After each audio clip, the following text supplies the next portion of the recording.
আজকে পাঙাশ মাছের রেসিপি নিয়ে এসেছি। পাঙাশ মাছটা অনেকেই পছন্দ করে না, আর যারা পছন্দ করে তারা অসম্ভব রকম পছন্দ করে। আমার বাসায় আমার ছেলের অনেক পছন্দ পাঙাশ মাছ, আর তাই এই মাছটা নিয়ে আমি নানান রকম এক্সপেরিমেন্ট করি, নানাভাবে রান্না করি। আমি নিজেও খুব একটা পছন্দ করি না, কিন্তু আমি দুইভাবে রান্না করি। তখন দেখা যায় যে হয়তো একটু আমি খাই। বিশেষ করে ডাঁটা আমার পছন্দের খুব সবজি।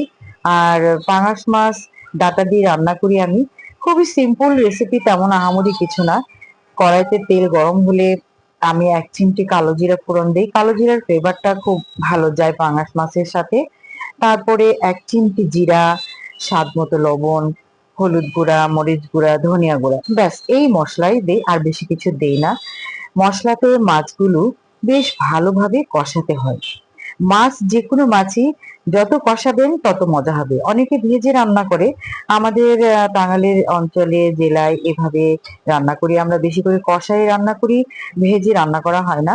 তবে রুই মাছটাকে আমি ভেজে রান্না করি। পাঙাশ মাছ যত বেশি কষাবেন, যত বেশি মসলা ভেতরে ঢুকবে, তত বেশি মাছটা টেস্টি হবে। আর আমি যেহেতু ডাঁটা দিয়ে রান্না করব, মাখা মাখা একটা ঝোল হবে, তাই আমি মাছের পিসগুলোকে একটু ছোট ছোট করে কেটেছি। আর যখন আমি এই মাছটাকে ভুনা করি পেটিগুলো, তখন কিন্তু একটু বড় সাইজই রাখি।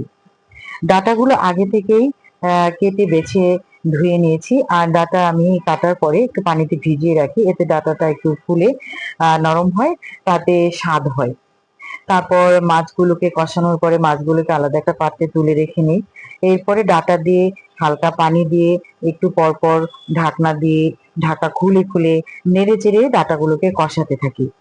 যখন ডাঁটাটা মোটামুটি কষানো হয়ে যাবে, তখন এর মধ্যে আগে থেকে কষিয়ে উঠিয়ে রাখা মাছগুলো দিয়ে দেব। মাছ দেওয়ার পরে আবার অল্প কিছুক্ষণ ডাঁটার সাথে মাছটাকে একটু কষিয়ে নেব।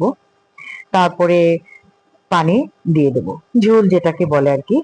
তো মাঝখানে অবশ্যই যখন মোটামুটি হয়ে আসবে তরকারিটা, তখন লবণটা চেখে নেবেন, কারণ লবণ কম হলে কিন্তু সবকিছু গোলমাল হয়ে যাবে। আর একটু মাখা মাখা ঝোল হলে নামিয়ে নেবো। ব্যাস হয়ে গেল আমার পাঙাশ মাছের